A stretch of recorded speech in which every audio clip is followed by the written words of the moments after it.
What do you think of when you hear the word improvisation?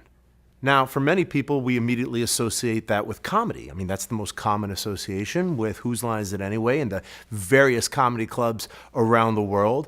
However, once you start breaking it down, it really reduces to three core competencies. And this is how we define improvisation in business improv: reacting, adapting, and communicating. Reacting, adapting, communicating. Reacting, adapting, communicating. Reacting, being focused, present, in real time at a very high level. Adapting, if you're reacting within parameters or trying to achieve a specific outcome, like in a strategy, for example, you're reacting and adapting.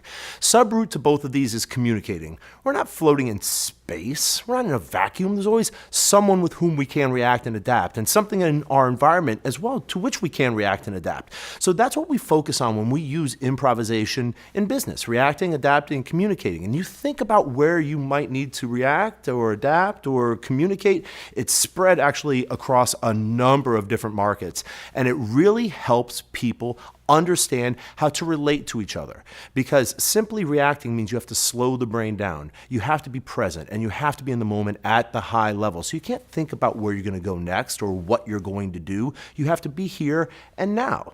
So based on the definition of reacting, adapting, and communicating, extend this to teams that improvise well. What kinds of teams improvise well?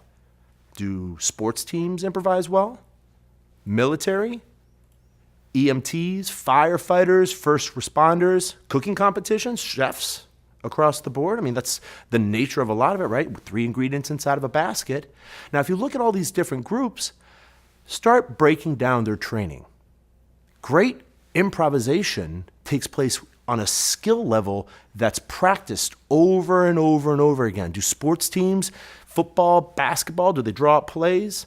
Do they know the strengths and weaknesses of their own teams? Do they know their competition? They focus on how to utilize those teams to the best of their ability and then create a base on which they're going to improvise. Because the best improvisation takes place at the intersection where strategy and planning meets execution. At that key intersection, you see great improvisation take place, and you also see horrible improvisation take place. And it's all based in training and knowledge and experience, and then practice, practice, practice, practice, and practice.